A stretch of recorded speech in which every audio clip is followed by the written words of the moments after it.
Operation സിന്ദൂറിന് ശേഷം India ഇപ്പോൾ പോകുന്നത് മാസീവ് പ്രൊക്യൂർമെന്റ് ആണ്. അതായത് ഡിഫൻസ് എക്യുപ്മെന്റ്സ് വലിയ ഷോപ്പിംഗ് തന്നെയാണ് നടത്താൻ പോകുന്നത്. അതിനേക്കാൾ ഉപരി ഇന്ത്യയിലുള്ള പല പ്രൈവറ്റ് കമ്പനികളോടും, നിങ്ങൾക്കറിയാം മോദി ഗവൺമെന്റ് വന്ന ശേഷം പബ്ലിക് പ്രൈവറ്റ് പാർട്ട്ണർഷിപ്പും പ്രൈവറ്റ് കമ്പനികൾക്ക് പല വെപ്പൺസും എക്യുപ്മെന്റ്സും കൊടുക്കാൻ ഓർഡർ ചെയ്തിട്ടുണ്ട്. അപ്പൊ അവരെയും കൂടെ ഉൾപ്പെടുത്തിയാണ് പുതിയൊരു രീതി എന്ന് പറയുന്നത്. അപ്പൊ അതിൽ ഏറ്റവും പ്രാധാന്യമുള്ളത് ഈ പറയുന്ന ഇന്ത്യൻ എയർഫോഴ്സിനെ നവീകരിക്കുക. ഇത് വളരെ നാളത്തെ ഡിമാൻഡാണ്, ഇപ്പോഴത്തെ ഡിമാൻഡൊന്നും അല്ല.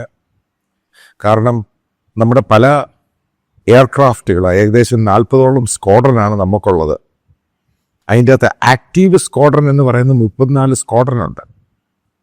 അപ്പം ഇതിനകത്ത് ഏകദേശം 300-അടുപ്പിച്ചുള്ള എയർക്രാഫ്റ്റ് വരുമ്പം ഏറ്റവും കൂടുതലുള്ള മിഗ് ഇപ്പം പൂർണ്ണമായിട്ടും ഒഴിവാക്കാൻ പോകും. അത് കഴിയുമ്പോൾ നിങ്ങൾ മനസ്സിലായിക്കോളാം. അതിന് ശേഷം കൂടെ തന്നെ ജഗ്വാറും മിറാഷ് 2000, MiG-29 ഇത്ര എണ്ണം വരാൻ പോകുന്ന 5 വർഷത്തിനുള്ളിൽ റീപ്ലേസ് ചെയ്യണമെന്നാണ് എയർഫോഴ്സിൻ്റെ അവരുടെ പ്രൊക്യൂർമെന്റ് കമ്മിറ്റി ആണെങ്കിലും അവരുടെ പോളിസി മേക്കിംഗ് ആണെങ്കിലും ഡിഫൻസിന്റെ സ്പെഷ്യലിസ്റ്റുകളും പറഞ്ഞിരിക്കുന്നത്.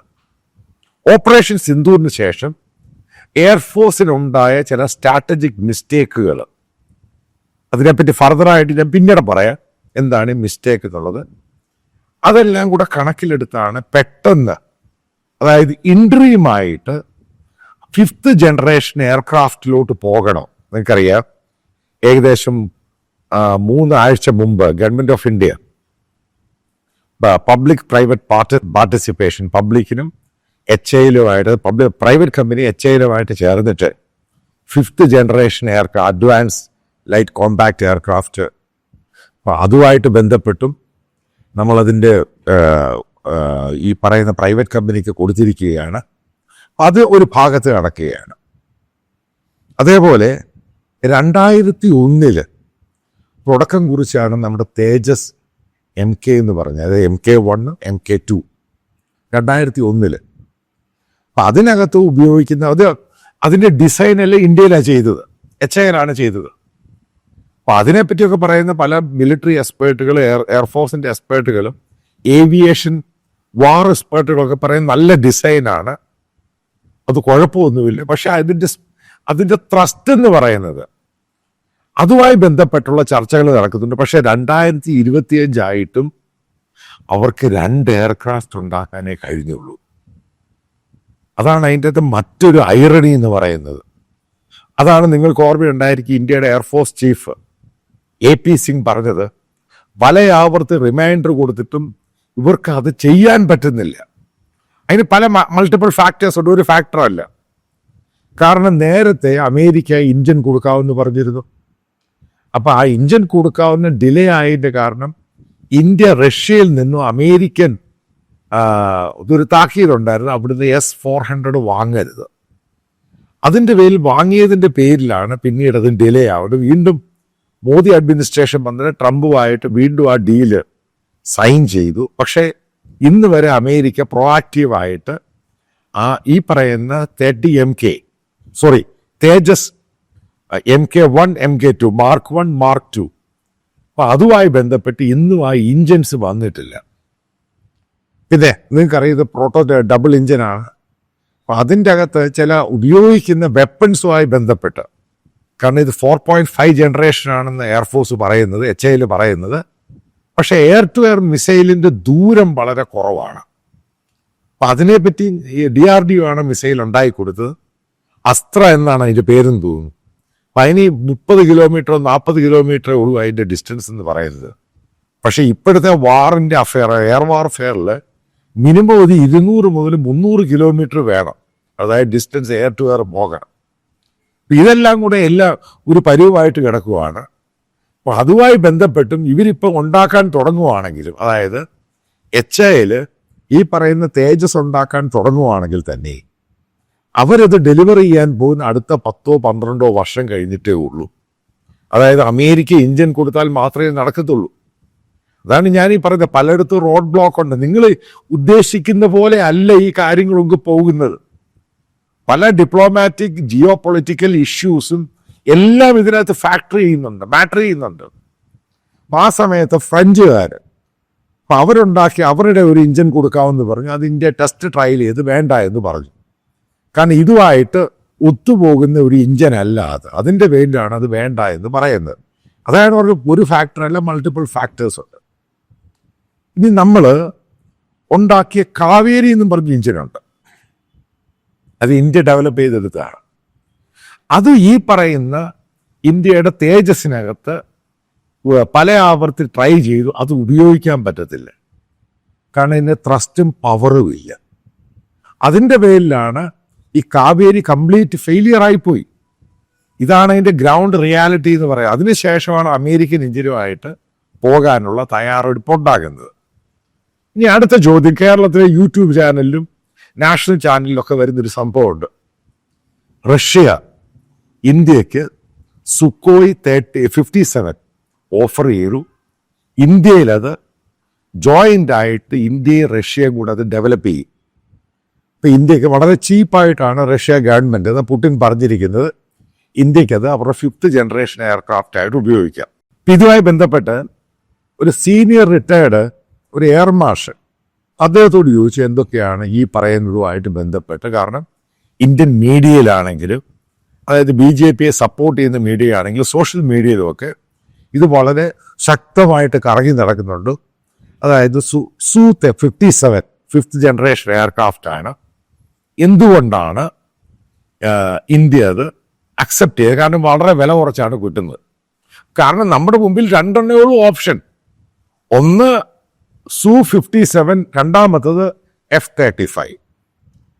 അയാൾ ചില ചോദ്യങ്ങൾ ചോദിച്ചു. ആ ചോദ്യങ്ങൾ ഞാൻ നിങ്ങളോട് ചോദിക്കുകയാണ്. ഈ റഷ്യൻ എയർക്രാഫ്റ്റിനെ പറ്റി, ഫൈറ്റർ എയർക്രാഫ്റ്റിനെ പറ്റിയൊക്കെ നിങ്ങൾ പറയുമ്പോൾ പുള്ളി ആദ്യം ചോദ്യം ചോദിച്ചത് ഭയങ്കര കിടൽ ചോദ്യമായിരുന്നു. യുക്രൈൻ റഷ്യ വാറിൽ എത്ര എയർക്രാഫ്റ്റ് റഷ്യക്ക് നഷ്ടപ്പെട്ടു? ഏകദേശം 250 എയർക്രാഫ്റ്റും ഹെലികോപ്റ്ററും അവരുടെ ഈ സംഭവങ്ങൾ അവർക്ക് നഷ്ടപ്പെട്ടു. അടുത്ത ചോദ്യം, റഷ്യ എന്തുകൊണ്ട് ഏകദേശം 20ഓളം എയർക്രാഫ്റ്റ് 2 സ്ക്വാഡ്രൺ ഉണ്ടാക്കിയിട്ടുണ്ട് സു 57. എന്തുകൊണ്ടാണ് ഇവിടെ ഉപയോഗിക്കാഞ്ഞത്? അതായത് ഈ പറയുന്ന റഷ്യയിലെ ഈ പറയുന്നവർ റഷ്യക്ക് ഭയങ്കരമായിട്ട് ടെക്നോളജി വാർഫെയർ, അത് വാറിൻ്റെ എയർ വാർഫെയറിൻ്റെ ഡോമിനേഷൻ ഉണ്ടെങ്കിൽ എന്തുകൊണ്ട് അവർ ഉക്രൈന് ഓരോ ഇഞ്ച് പിടിക്കുന്നതിന് പകരം ഈ എയർക്രാഫ്റ്റിൽ ബോംബ് ഇട്ടിട്ട് ഈസി ആയിട്ട് കയറി എന്തുകൊണ്ട് അവർ യൂസ് ചെയ്യാത്തത്? ചോദ്യം പ്രിസൈസ് ആണ്. നിങ്ങളും ആലോചിച്ച് നോക്കി പറയുന്നവർ എന്തുകൊണ്ടാണ് പിന്നെ റഷ്യ അത് ഉപയോഗിക്കാത്തത്? കാരണം ഇത് പൊങ്ങിയാൽ അപ്പോഴേ അടിച്ചിടൂ. അതുകൊണ്ടാണ് റഷ്യ കഴിഞ്ഞ എത്രയോ മാസങ്ങളായിട്ട് അവരുടെ ഒരു എയർക്രാഫ്റ്റ്, ഫൈറ്റർ എയർക്രാഫ്റ്റ് ഉപയോഗിക്കുന്നില്ല. ഈ ഓപ്പറേഷൻ സിന്ധൂറിന് ശേഷം പ്രവീൺ സൈനി എന്ന് പറയുന്ന ആൾ പറയുന്നൊരു സംഭവം നിങ്ങൾ കേൾക്കണം. അത് ആദ്യത്തെ ദിവസം കഴിഞ്ഞിട്ട് ഇന്ത്യൻ എയർഫോഴ്സും പിന്നെ ഫൈറ്റർ എയർക്രാഫ്റ്റ് ഉപയോഗിച്ചില്ല. അങ്ങനെ സംഭവം ഉണ്ടായിട്ടുണ്ട്. എന്തുകൊണ്ടാണ് റഷ്യ ഉപയോഗിക്കാനെന്ന്? ഇത് ഉപയോഗിച്ച് കഴിഞ്ഞാൽ അടിച്ച് താഴെ ഇടുകയാണ്. അതിൻ്റെ പേരിലാണ് അവരുടെ ഈ 2000-3000 കിലോമീറ്റർ ദൂരെ മാറ്റിയാണ് ഇവരുടെ എയർക്രാഫ്റ്റ് എല്ലാം കൊണ്ട് പാർക്ക് ചെയ്തിരിക്കുന്നത്. അവിടെ ചിലയിടത്തൊക്കെ കയറി ഈ പറയുന്ന ഉക്രൈൻ അവിടെ കയറി അടിച്ചു. എന്തുകൊണ്ടാണ് ഇത്രമാത്രം ഇന്ത്യയോട് അവർ ഫോഴ്സ് ചെയ്യുമ്പോഴും, ഇന്ത്യയിൽ ഇത്രമാത്രം അതിനുവേണ്ടി പ്രചരണം നടക്കുമ്പോഴും എന്തുകൊണ്ട് അവർ ഇവിടെ ഉപയോഗിക്കുന്നില്ല? അടുത്ത ചോദ്യം, കൃത്യമായ ചോദ്യം, ഈ പറയുന്ന MiG-29, സുക്കോയ് 30 സുക്കോയ് 35 ഇതൊക്കെ റഷ്യയുടെ കയ്യിലുണ്ട്. ഇതൊക്കെ പറത്തുന്ന പൈലറ്റ്സും ഉണ്ട്. അതെന്തുകൊണ്ട് യൂസ് ചെയ്യുന്നില്ല? അടുത്ത ചോദ്യം, ഈ ഇറാനും ഇസ്രായേലുമായിട്ട് അറ്റാക്ക് നടന്നു. ഈ പറഞ്ഞ പല എയർക്രാഫ്റ്റുകളും സുക്കോയ് അവരുടെ കയ്യിലുണ്ട്, MiG-29 ഉണ്ട്. എന്തുകൊണ്ടാണ് ഇറാൻ യൂസ് ചെയ്യാത്തത്? ഇറാൻ്റെ ആകെ 144 ഇതെല്ലാം ഉൾപ്പെടെ എയർക്രാഫ്റ്റ് ഉണ്ടായിരുന്നു. ഇതെല്ലാം പൊട്ടിച്ച് ദൂരെ കളഞ്ഞു ഇസ്രായേൽ. എന്തുകൊണ്ട് അവിടെ സക്സസ് ആയില്ല? ചോദ്യങ്ങൾക്ക് ഉത്തരം വേണം. എന്തുകൊണ്ട് ഇറാൻ അത് സക്സസ് ആകാൻ പറ്റിയില്ല? അവർ ഒറ്റ എയർക്രാഫ്റ്റ് പൊങ്ങാൻ സമ്മതിച്ചില്ല. എവിടെ പോയി അവരുടെ ഇറാൻ്റെ എയർഫോഴ്സ് സിസ്റ്റം എവിടെ പോയി? അതേപോലെ റഷ്യയുടെ എയർഫോഴ്സ് എവിടെ പോയി? ഈ പറയുന്ന Su-57 അവരുടെ കയ്യിലുണ്ടെങ്കിൽ അവരെന്തുകൊണ്ട് യൂസ് ചെയ്യുന്നില്ല? അതായത് വാർ എന്ന് പറയുന്നത് എക്യുപ്മെന്റ്സ് യൂസ് ചെയ്ത് ട്രയൽ ചെയ്ത് അതിൻ്റെ പെർഫോമൻസ് അനുസരിച്ചാണ് പിന്നീടത് അതെങ്ങനെ ഉണ്ടെന്ന് വാല്യൂ ചെയ്യുന്നത്. ഇതാണ് സംഭവം. എന്തുകൊണ്ടാണ് ഈ ഇറാൻ റഷ്യയുടെ സാധനങ്ങളെല്ലാം വേണ്ട എന്ന് വെച്ചിട്ട് ചൈനയുടെ ഈ J-20 J-10 മേടിക്കാൻ പോകുന്നതിൻ്റെ കാര്യം എന്താ? കാരണം അവർക്ക് മനസ്സിലായ റഷ്യൻ എക്യുപ്മെന്റ്സ് വർക്ക് ചെയ്യുന്നില്ല. കാരണം ഇത് പാട്ടയാണ് പിടികിട്ടി. അതാണ് കാരണം. കാരണം അവർ അനുഭവിച്ചതാണ്, ഇറാൻ അനുഭവിച്ചതാണ് ശരിക്കും എന്തുവാണ് പ്രശ്നം ഉണ്ടായത്. പിന്നെ എന്തുവാ നമ്മുടെ മുമ്പിൽ ടേബിളിലുള്ള സംഭവം എന്തുവാ? ഇവിടെ F-35 2 സ്ക്വാഡ്രൻ. ഞാൻ ഈ പറയുന്ന വീഡിയോ നിങ്ങൾക്ക് ഒരു ബെഞ്ച് മാർക്കായിട്ട് എടുക്കാം.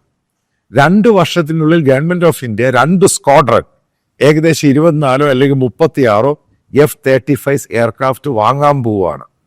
കാരണം ഇപ്പോഴത്തെ ഒരു കണ്ടീഷനിൽ, അതായത് ഓപ്പറേഷൻ സിന്ദൂറിന് ശേഷം നമുക്ക് മാച്ച് ചെയ്യാൻ പലതും പറ്റുന്നില്ല. അതായിട്ട് കാര്യം. കാരണം പലതും ഫേസ് ഔട്ട് ചെയ്ത് പോവുകയാണ്. കാരണം പലതും ഓൾഡ് ഏജ് ആയി, പലതും ഈ പറയുന്ന പോലെ പെർഫോം ചെയ്യുന്നില്ല. പുതിയ വാറിന്റെ സംഭവങ്ങൾ പൂർണ്ണമായിട്ടും മാറി. ചൈനീസ് ടെക്നോളജിയിൽ പാകിസ്ഥാന് കിട്ടിയിരിക്കുന്ന അഡ്വാൻറ്റേജ് ഉണ്ടായിട്ടുണ്ട്. അപ്പൊ അതിനെ ഓവർകം ചെയ്യണം. ചൈനയുടെ അവർ ഈ പറയുന്ന അവരുടെ 5th ജനറേഷൻ എയർക്രാഫ്റ്റിനെ ഓവർകം ചെയ്യണം. ഇത് വലിയ ചലഞ്ചാണ് മോദി മന്ത്രിസഭ ഇപ്പം അവർ ഫേസ് ചെയ്യാൻ പോകുന്നത്. ഇപ്പൊ F-35 പ്രശ്നം എന്തുവാ? ഇതിന് ഭയങ്കര വില കൂടുതലാണ്. ഏകദേശം $80 മില്യൺ അടുപ്പിച്ച് പറഞ്ഞ ഒരു എയർക്രാഫ്റ്റിന്. അതിന്റെ എക്കോസിസ്റ്റം എല്ലാം കൂടെ കൂട്ടി ഏകദേശം 100 ബില്യൺ അടുപ്പിച്ച് വരുന്നുണ്ട്. ശരിക്കും ഹൈലി എക്സ്പെൻസീവ് ആണിത്. ലോകത്തെ ഏറ്റവും വിലയുള്ള എയർക്രാഫ്റ്റ് ആണിത്. അപ്പൊ തിരുവനന്തപുരത്ത് നിന്ന് ഇത് കിടന്നു. മലയാളിക്ക് ഇതിനെപ്പറ്റിയൊക്കെ മനസ്സിലായി, പഠിച്ചു. അതിനെപ്പറ്റിയൊക്കെ അടിച്ചുവിടുന്ന ഓരോ കഥകളുണ്ട്. പക്ഷെ F-35 എന്ന് പറഞ്ഞാൽ പെർഫോംഡ് എയർക്രാഫ്റ്റ് ആണ്. അത് ഇസ്രായേലിത് പെർഫോം ചെയ്തു ഇറാനെതിരെ. അതെല്ലാവരും കണ്ടത്. എത്ര ഷാർപ്പായിട്ട് അവർ ഷൂട്ട് ചെയ്ത് പലയിടത്തും പോയി. അപ്പൊ ഇതൊക്കെ വാറെന്ന് പറയുന്ന ഒരു എക്യുപ്മെന്റ് ആണെങ്കിലും എയർക്രാഫ്റ്റ് ആണെങ്കിലും വാറിൽ പെർഫോം ചെയ്യുന്നത് മാത്രമേ ശരിക്കും ക്രെഡിബിൾ ആയിട്ട് നമുക്ക് വിശ്വസിക്കാൻ സാധിക്കത്തുള്ളൂ. അത് ഞാൻ മറ്റുള്ള ഇന്ത്യൻ സംഭവത്തെ പറ്റി ഒന്നുമല്ല പറയുന്നത്. ഞാൻ ഈ റഷ്യയെ താഴ്ത്തിക്കെട്ടുകയോ ആന്റി റഷ്യ ആന്റി ഇന്ത്യൻ ഒന്നുമല്ല പറയുന്നത്. ഇന്ത്യ താഴാൻ പാടില്ല. കാരണം അത് തന്നെയാണ് മോദി ഗവൺമെന്റ് ഈ പറയുന്ന റഷ്യൻ ഓഫർ കൊടുത്തിട്ട് പോലും അവർ കംപ്ലീറ്റ് ആയിട്ട് സീ ന്യൂസിന്റെ അകത്തും മറ്റു പല ചാനലിലും കോട്ട് ചെയ്ത് അവർ റിജക്റ്റ് ചെയ്തു ഗവൺമെന്റ്. എന്തുകൊണ്ടാണ് S-500 ഇന്ത്യയിൽ ഉണ്ടാക്കാം, ഇന്ത്യയുടെ ജോയിന്റ് വെഞ്ചർ എന്ന് പറഞ്ഞിട്ടും ഇന്ത്യ എന്താ റിജക്റ്റ് ചെയ്തത്? എന്തായിട്ട് കാരണം? ഇന്ത്യ ഗവൺമെന്റ് പറയുന്നത് അവർ ജോയിന്റ് വെഞ്ചറായിട്ട് മറ്റു പല രീതിയിൽ ടെക്നോളജി ട്രാൻസ്ഫർ ചെയ്ത് ഇന്ത്യയിൽ ഉണ്ടാക്കും. ഇവിടെ F-35 ഏറ്റവും വലിയ പ്രശ്നം എന്ന് പറയുന്നത് അമേരിക്കൻ സാധനം ഒരു കാരണവശാലും അവരെ ടെക്നോളജി ട്രാൻസ്ഫർ ചെയ്തില്ല. അത് അവരുടെ സംഭവമാണ്. അവരങ്ങനെ ചെയ്യുന്ന ചരിത്രം വളരെ കുറവാണ്. അപ്പം മോദി ഗവൺമെന്റ് ഏറ്റവും മുമ്പിലുള്ള ചലഞ്ച് എന്ന് പറയുന്നത് സെക്യൂരിറ്റി ഇഷ്യൂ തന്നെയാണ്. എങ്ങനെയാണ് ഈ പറയുന്ന അമേരിക്കയുമായിട്ട് F-35 ഡീൽ ഉണ്ടാക്കാൻ പോകുന്നത്? ഇതേപോലെ നിങ്ങൾ മനസ്സിലാക്കണം, നേരത്തെ ഈ തേജസ്സുമായി ബന്ധപ്പെട്ട് അന്നും അമേരിക്ക ഓഫർ ചെയ്തു ഈ പറയുന്ന അവർ ഇഞ്ചൻ കൊടുക്കാവുന്നു. അതിന്റെ ടോക്സ് എല്ലാം നടന്നുകൊണ്ടിരുന്ന സമയത്താണ് ഈ S-400 റഷ്യയിൽ നിന്ന് വാങ്ങുമ്പോഴാണ് കംപ്ലീറ്റ് ഉടക്കാവുന്നത്. പിന്നീടാണ് അത് ഡിലേ ആയി പോകുന്നത്. ഞാനൊരു കാര്യം കൃത്യമായിട്ട് പറയാം. ഇതൊക്കെ ഇന്ത്യക്ക് പെട്ടെന്ന് ഇതുണ്ടാക്കാനൊന്നും പറ്റത്തൊന്നുമില്ല. ഇപ്പം ഇവിടെ 5th ജനറേഷൻ എയർക്രാഫ്റ്റ് എന്ന് പറയുന്നത് 5 വർഷത്തിനുള്ളിൽ ഒരു എയർക്രാഫ്റ്റ് കൊടുക്കണം. അതിനുശേഷം അത് കംപ്ലീറ്റ് മാനുഫാക്ചറിങ് ചെയ്തു വരുമ്പോഴത്തേക്ക് ഏകദേശം 2038 2040 ആകും. ഇതാണ് അതിന്റെ ഈ ലൈൻ എന്ന് പറയുന്നത്. അപ്പൊ അപ്പോഴത്തേക്ക് ഒന്നാമത് അമേരിക്ക 6th ജനറേഷൻ സ്റ്റാർട്ട് ചെയ്തു. ജപ്പാൻ 6th ജനറേഷൻ ഓൾറെഡി ഉണ്ടാക്കിയത് ട്രയലില്ല ബ്രിട്ടനുമായിട്ട്. അതായത് ലോകം ഫാസ്റ്റായിട്ടാണ് മൂവ് ചെയ്യുന്നത്. ആ ഒരു സമയത്ത് ഈ 4th ജനറേഷൻ എയർക്രാഫ്റ്റ് ഉണ്ടാക്കിയിട്ട് നമ്മൾ എങ്ങോട്ട് പോകും? അപ്പൊ ഈ തേജസിനെ പറ്റി അതിൻ്റെ അകത്ത് ഉപയോഗിക്കുന്ന വെപ്പൺസിനെ പറ്റി പറയുന്നത് അത് ഔട്ട്ഡേറ്റഡ് ആയിട്ടുള്ള വെപ്പൺസ് ആണ്. 30-40 കിലോമീറ്റർ പോകുന്ന അതിൻ്റെ അകത്ത് ഇൻ്റഗ്രേറ്റ് ചെയ്യുന്ന മിസൈൽസ് എയർ ടു എയർ, അതൊരു ഡോഗ് ഫൈറ്റിന് പറ്റിയതല്ല. കാരണം അതിൻ്റെ സ്പീഡ് മറ്റുള്ള എയർക്രാഫ്റ്റിൻ്റെ അതിനേക്കാളും വലിയ സ്പീഡിലാണ് ഇത് പോകുന്നത്.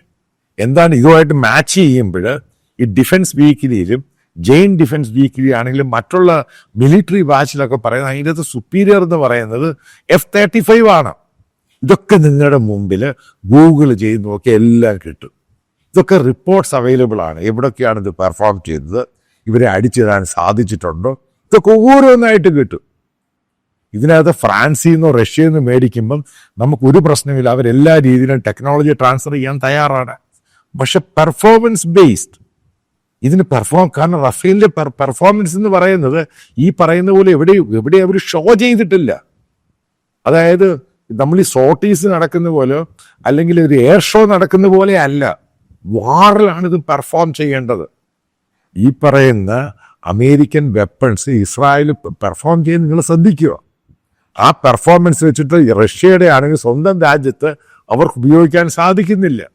അപ്പം മൾട്ടിപ്പിൾ ഇഷ്യൂ ഉണ്ട്.